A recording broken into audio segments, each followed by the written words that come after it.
When John Lester and Joe Maddon signed with the Chicago Cubs this past offseason, people joked at why a big-name manager and an all-star pitcher would ever go and manage and play for a last-place team, a team that hasn't captured a championship since 1908. Fast forward to the end of this season, and everyone can see why. Brian Meeker, a DePaul grad student, says the season was a big deal for him and many fans.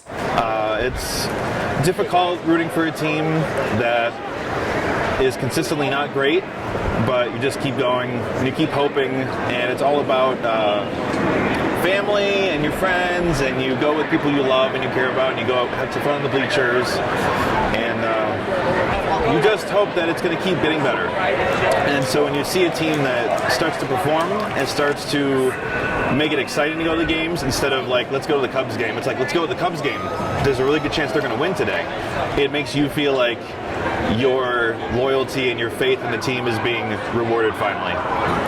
It's a big deal. Meeker, a diehard Cubs fan, moved a few blocks away from Wrigley Field several years ago, hoping that eventually he'd get to experience an atmosphere like the one during the playoffs this year. I could hear the organ play from my apartment. I can hear the cheers of the crowd. I can hear the national anthem from my apartment, and that's magic. It's absolute magic, especially this season.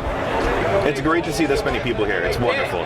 It makes this neighborhood come alive, honestly. The addition of Lester, along with the promotion of Chris Bryant, Addison Russell, and Kyle Schwarber from the minor leagues, boosted the Cubs from the lovable losers of baseball to one of the most feared teams going forward.